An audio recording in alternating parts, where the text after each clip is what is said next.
In 1687, Isaac Newton published the Principia Mathematica and, in the same decade, wrote a treatise arguing that the Pope was the Antichrist. In 1927, a Catholic priest named Georges Lemaitre derived the equations that describe the origin of the universe and then spent the next 20 years asking everyone to stop treating his physics as theology. In 1925, Werner Heisenberg formulated the uncertainty principle, one of the foundational results of quantum mechanics, and spent the rest of his career arguing that what it implied about the nature of reality was closer to Plato than to Democritus. These are not curiosities, they are the texture of the actual history. A history in which the men who built the scientific framework we now use to dismiss religion were themselves doing something that looked, from the inside, indistinguishable from theology. A history in which the conflict between science and religion, the one you learned, the one everyone reaches for, the Galileo story, the Enlightenment story, reason versus faith, was not discovered by historians. It was constructed by polemicists in the 1860s and has been mistaken for a fact ever since. What actually happened is stranger and more interesting than the war story. Not because religion was right about the things it was wrong about, and not because is science less reliable than its detractors claim, but because the two enterprises share a root system that neither side, in its current institutional form, is particularly comfortable examining, and because the questions that drove the original project, why does something exist rather than nothing? What grounds the difference between right and wrong? What is the relationship between the universe and the minds that observe it? Have not been answered by either institution, are not close to being answered, and are now largely unaddressed, because the war has made it professionally awkward to work in the territory where they actually live. This is the story of how two disciplines that were once the same project decided they were enemies, what it cost both of them, and what is still sitting in the gap between them waiting for someone willing to look. The ancient Greeks did not have separate words for what we call science, and what we call philosophy, and what we call theology. They had one word, philosophia, love of wisdom. The inquiry into the nature of the gods and the inquiry into the nature of the physical world were not different disciplines. They were the same question approached from different angles. What is real? What holds everything together? What explains why the world is the way it is rather than some other way? Thales of Miletus, who is often called the first Western scientist, proposed in the 6th century BC that the fundamental substance of the universe was water. This sounds like a primitive scientific hypothesis, and in one sense it is, but it was also a theological claim, a deliberate rejection of the older mythological explanation, in which the world was held up by the god Poseidon and founded on primordial waters in favor of a naturalistic one. Thales was not replacing religion with science. He was doing theology in a new register, asking the same question the priests were asking and offering a different kind of answer. Aristotle, who came a century and a half later and organized so much of Greek thought into the systematic form that the medieval world inherited, was simultaneously a biologist who dissected animals and cataloged species, a physicist who described the motion of objects, a cosmologist who placed Earth at the center of a finite universe surrounded by crystalline spheres, and a theologian who argued for the existence of an unmoved mover, a first cause, an entity whose nature was pure thought thinking about itself, which set the universe in motion without itself being moved. This unmoved mover would later be adopted wholesale by Christian and Islamic philosophers as an early rational argument for the existence of God. Aristotle's physics was wrong in almost every particular. His cosmology was wrong, his biology was partially wrong, but the enterprise he was engaged in, the attempt to describe reality systematically using observation and reason, is recognizably the same enterprise as modern science, and it was conducted entirely within a framework that included the divine as a structural feature of the universe, not as an optional theological add-on. This pattern, the simultaneous investigation of the natural world and the divine order as aspects of the same underlying reality, was not a Greek peculiarity. It characterized Islamic scholarship during the period Europeans call the Dark Ages, when Arabic translators and philosophers preserved and extended Greek knowledge while developing algebra, optics, astronomy, and medicine within an explicitly religious framework.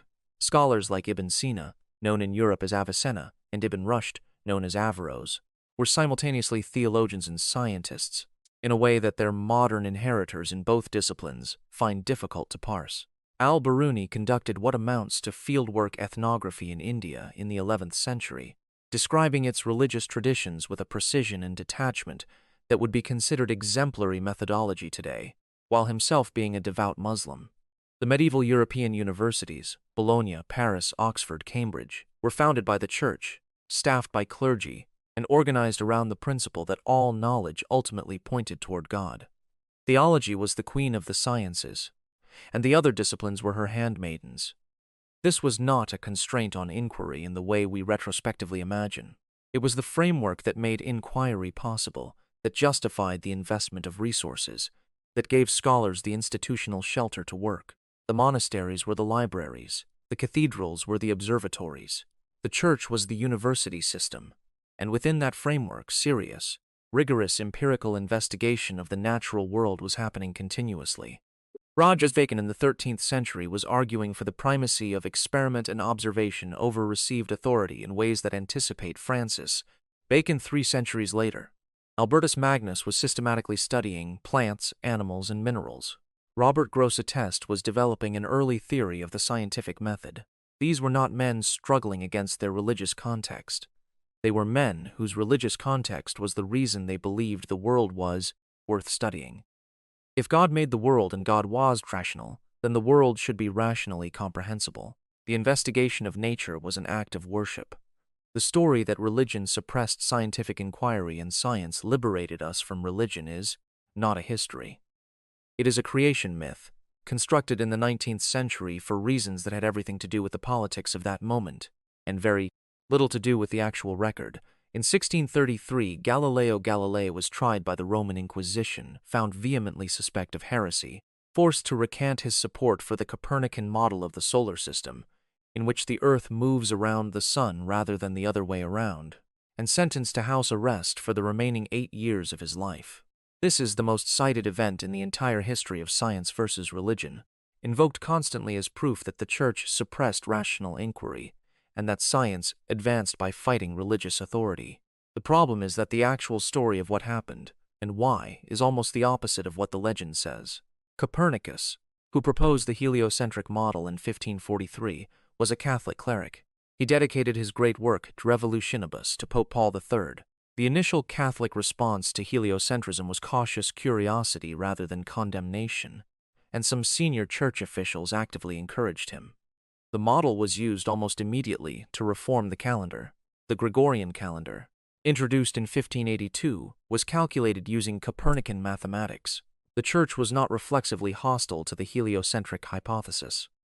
It was institutionally cautious about the specific claim that heliocentrism was physical fact rather than mathematical convenience. That distinction matters.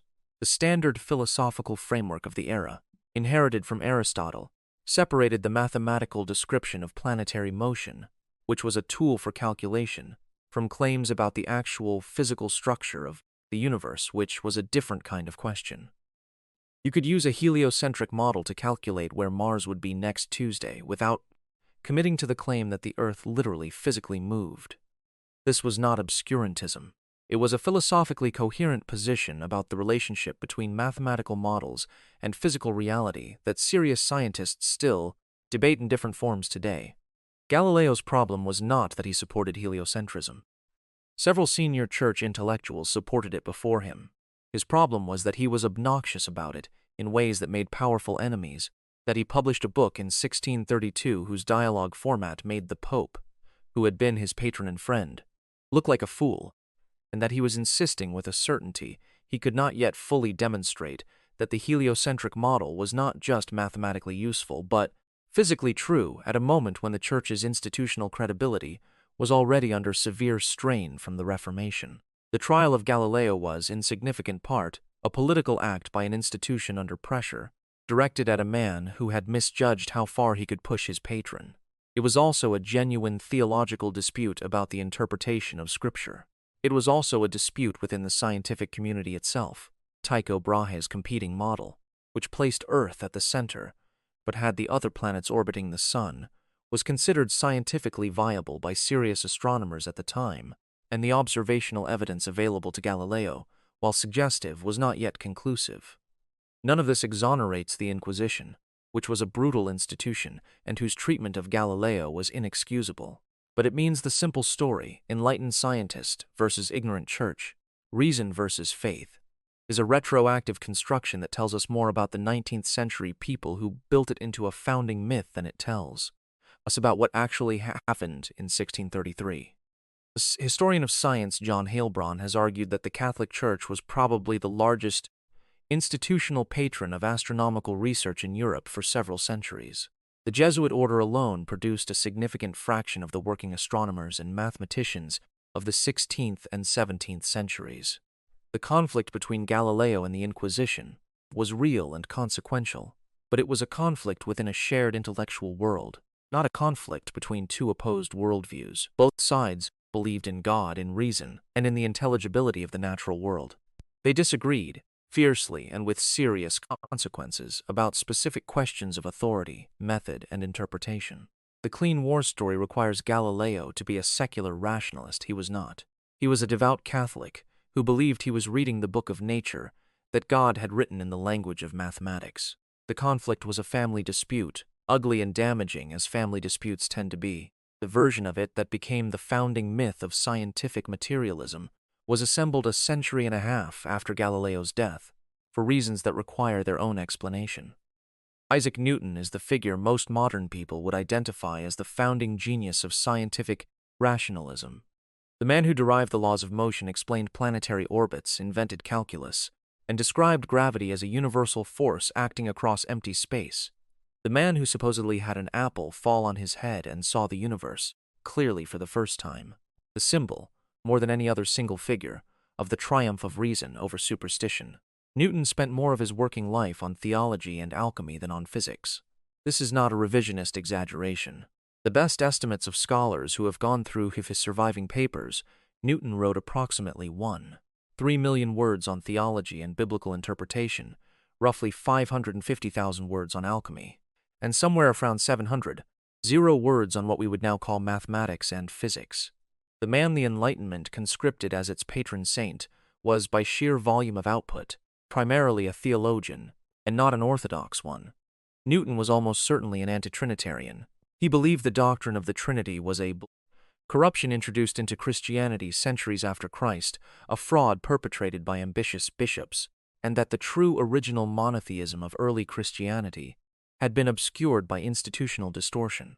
He kept this view hidden throughout his life because it was heresy, and because the consequences of heresy in 17th century England were serious. But it drove his biblical scholarship, his obsessive study of prophecy, and his conviction that the correct reading of history, both sacred and natural, would eventually restore what had been lost. For Newton, the investigation of nature and the investigation of Scripture were not different projects. They were two methods of reading the same text. God had written the book of nature and the book of Scripture, and both, correctly interpreted, would point to the same truth. Gravity was not a mechanical process that replaced divine action.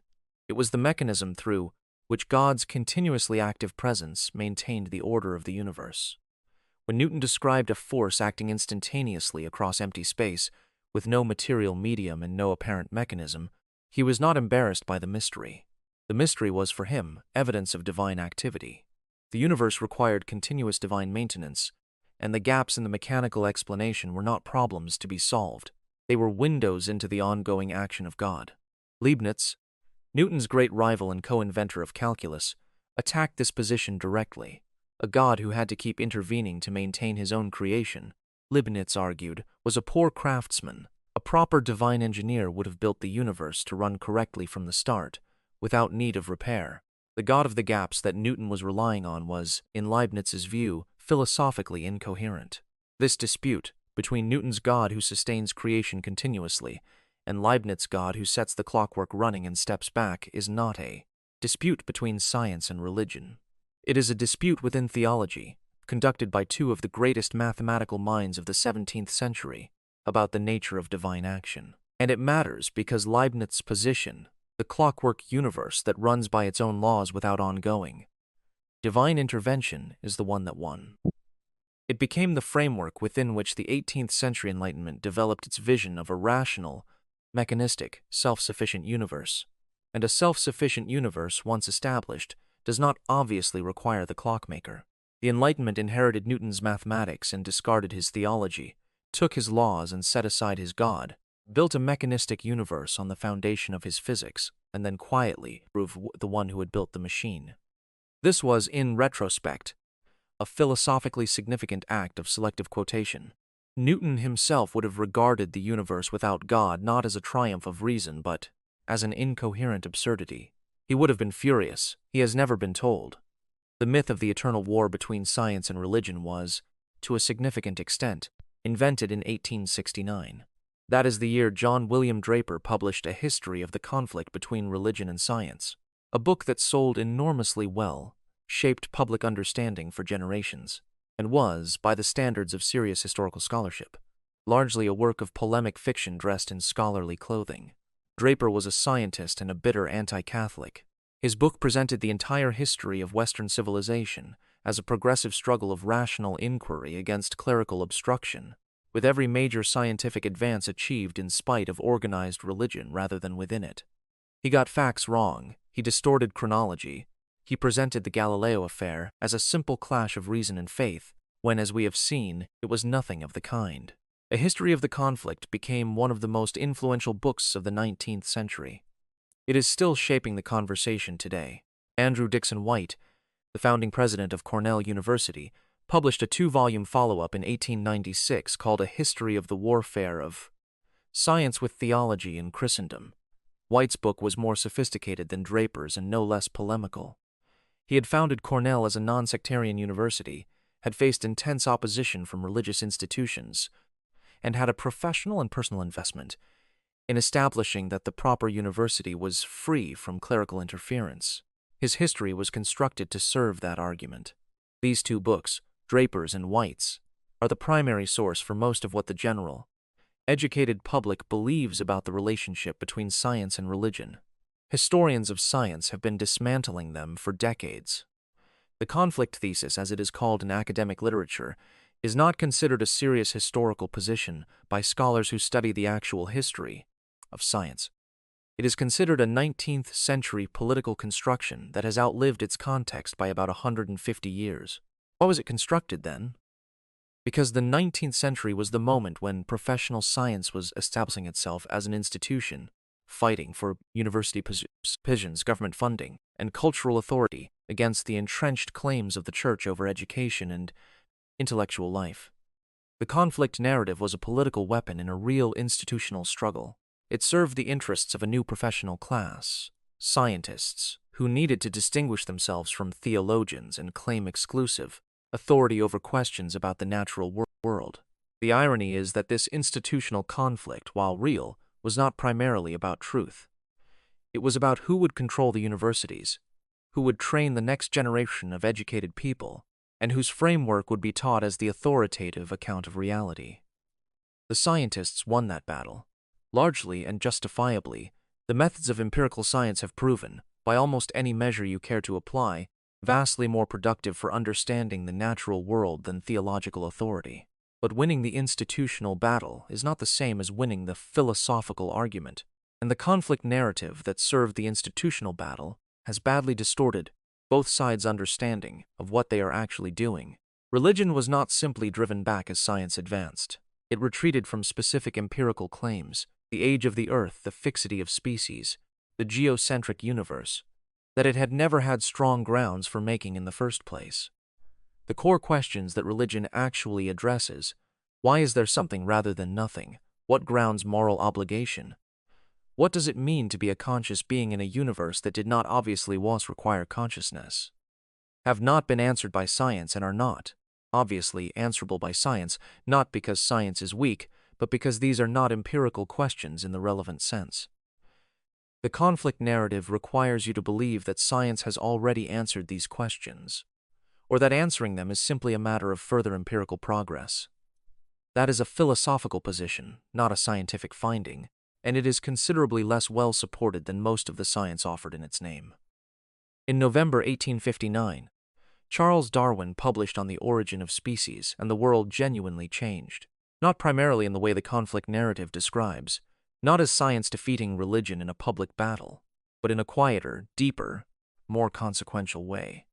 Darwin provided a mechanism by which the appearance of design in biological organisms could be explained without invoking a designer.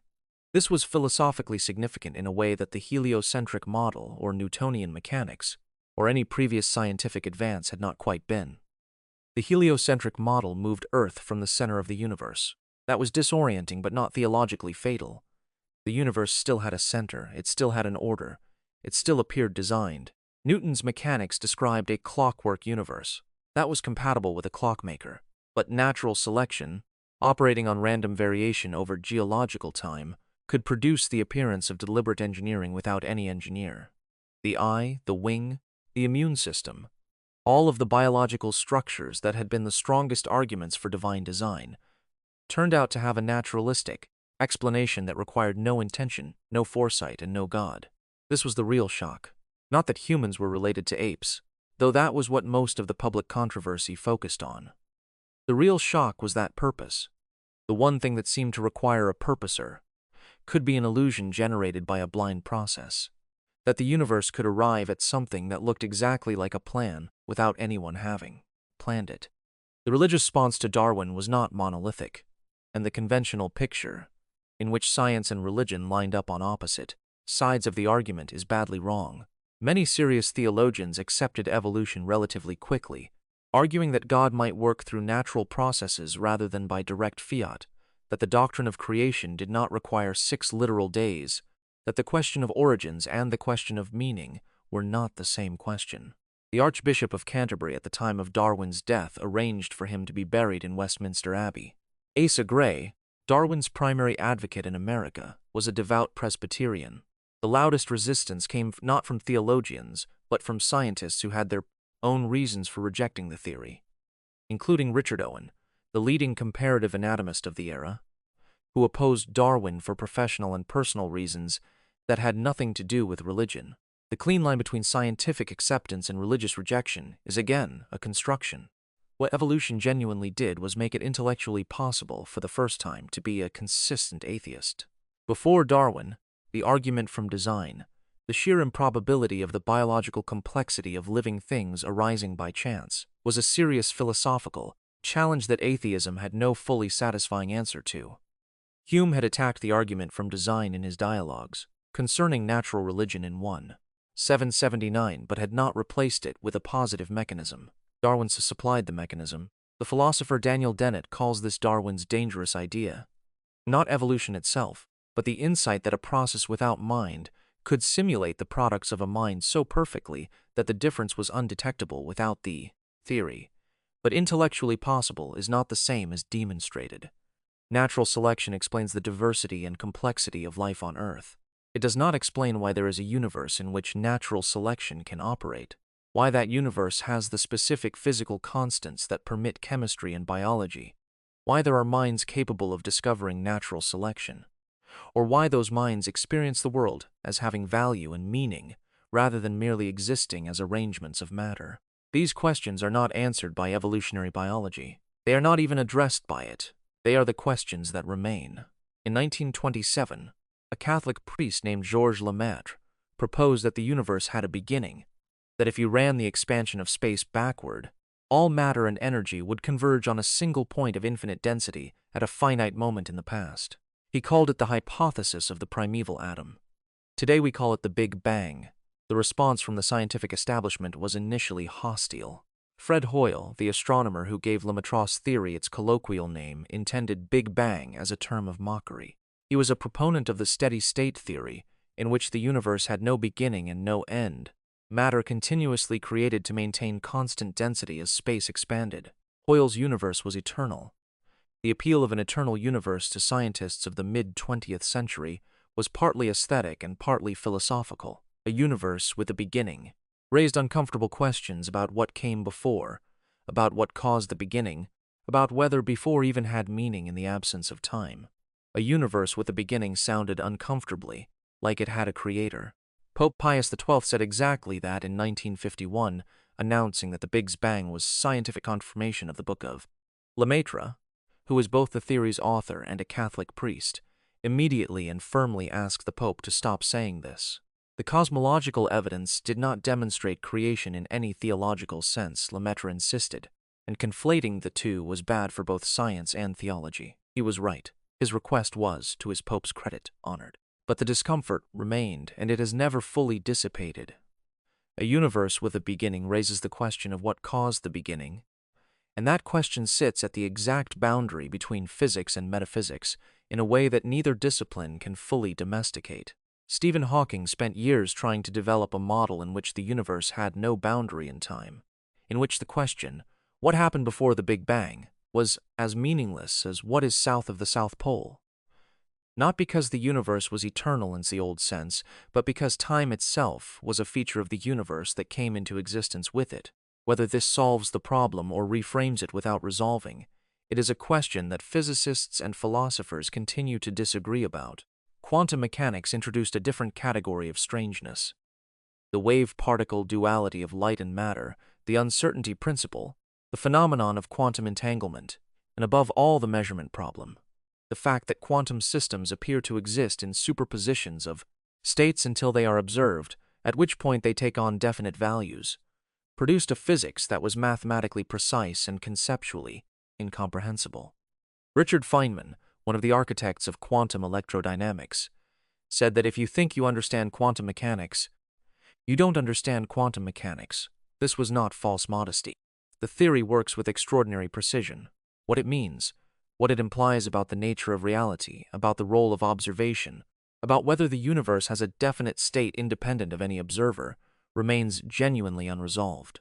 The physicist Eugene Wigner suggested, seriously, that the resolution to the measurement problem might require bringing consciousness into the fundamental description of reality. John von Neumann, the greatest mathematician of the 20th century, reached a similar conclusion in his rigorous mathematical treatment of quantum theory. These are not marginal figures appealing to mysticism. They are the architects of the theory, noting that the theory as formulated seems to require, or at minimum permit, a role for mind that classical physics had entirely excluded. This does not prove the existence of God. It does not demonstrate the truth of any religious tradition, but it does mean that the confident materialism of the 19th century, the view that the universe is made of matter moving mechanically according to deterministic laws, with no room for purpose, meaning, or consciousness as fundamental features of reality, is not the conclusion that 20th century physics reached. It is a philosophical position that 19th century scientists brought to their physics, and that the physics has since complicated in ways that those scientists did not anticipate and would have found deeply troubling. Here is what religion has been pretending. For most of the last 2 centuries, large portions of the religious world have been fighting a rearguard action against scientific findings by defending specific empirical claims about the age of the earth, about the common ancestry of species, about the historical accuracy of texts that were never primarily intended as history, that they had very weak grounds for making, and that the evidence has comprehensively overturned. This has been catastrophically bad strategy, because every time religion made a specific empirical prediction that science then falsified, it was understood as a defeat for religion as such, rather than a defeat for a particular and often late-arriving interpretation of a text. The young Earth creationist who insists the universe is 6,000 years old is not defending ancient religious wisdom. The universe, 6,000 years old position was not arrived at until the 17th century by an Irish archbishop named Ussher, who did biblical arithmetic.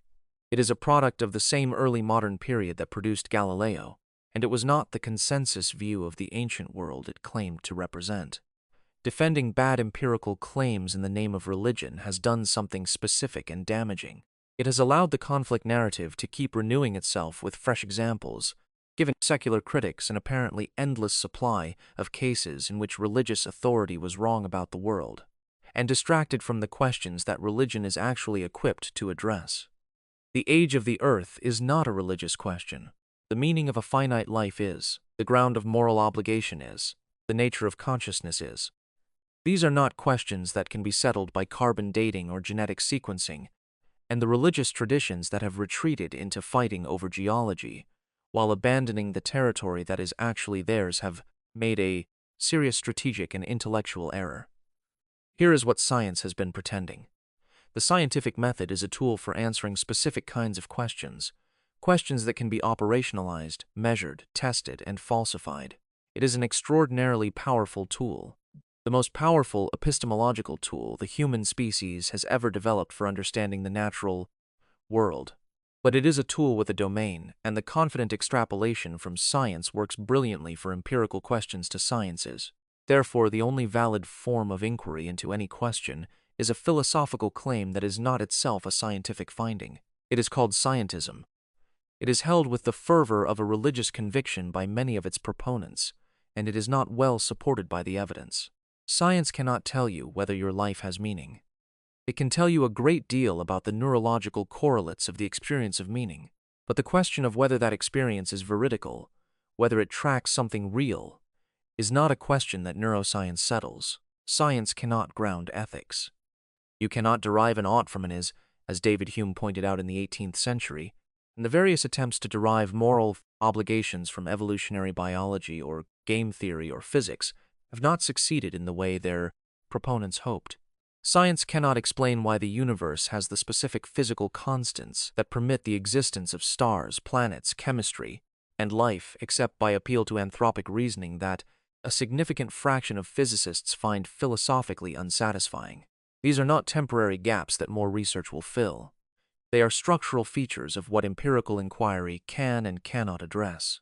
The most honest position, which almost nobody holds publicly because it satisfies neither side, is something like this.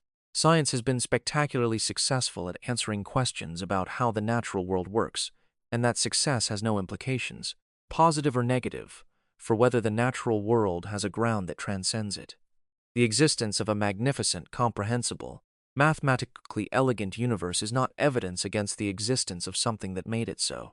The absence of evidence for God in the specific places religion has been foolish enough to make empirical predictions is not evidence of absence in the broader domain where the question is actually live. Both sides have been arguing about the wrong things. The actual questions. Why is there something rather than nothing? What grounds the moral intuitions that all functioning human societies share? What is the relationship between the physical universe and the conscious minds that observe it? Have not been answered. They are not close to being answered. And the institutional conflict between science and religion, which has been useful to both sides as a source of identity and fundraising and cultural positioning, has made it considerably harder to think clearly about them. Here is where we have arrived.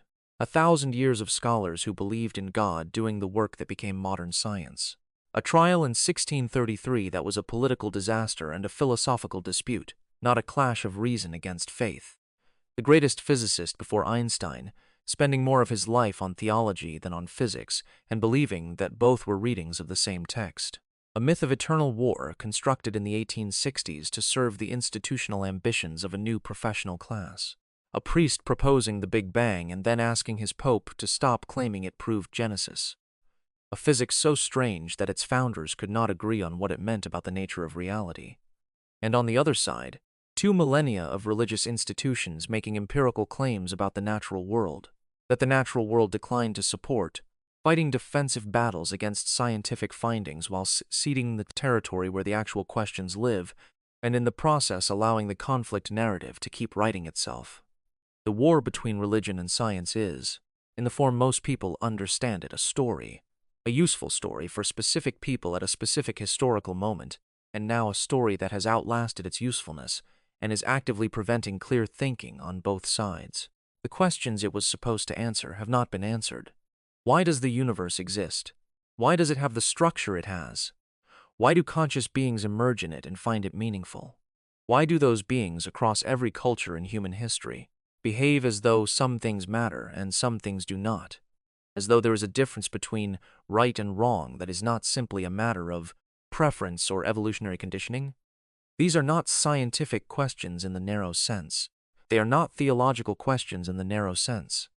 They are human questions, and they are older than both of the institutions currently claiming the exclusive right to answer them. The most interesting work being done on these questions right now is happening at the boundary, in the philosophy of physics, in consciousness studies, in the history and anthropology of religion, in the corners of both institutions where people are willing to admit what they do not know. That work is not well publicized because it does not fit the conflict narrative, and the conflict narrative is by now too profitable for either side to abandon voluntarily. But the questions are still there. They have been there since the first human being looked up at the night sky and felt the particular combination of smallness and wonder that the night sky produces and decided that the feeling deserved an explanation. That person was not a scientist or a priest. They predated both categories by a considerable margin. And what they were doing, staring at something vast and trying to understand it, is the thing that produced both. The war was never as clean as the story requires. The questions have never been as settled as either side claims. And the night sky is still there, still producing the same feeling, still waiting for an answer that neither institution has yet managed to supply. There is one moment in this history that we have not covered. The moment in the early 20th century when a group of scientists and philosophers in Vienna decided once and for all to draw a hard line between meaningful statements and meaningless ones, and to use logic as the instrument that would finally resolve what religion and science were each allowed to say. It was called logical positivism. It lasted about 30 years, and it failed in a way that tells you almost everything you need to know about the limits of trying to end a philosophical argument with a rule.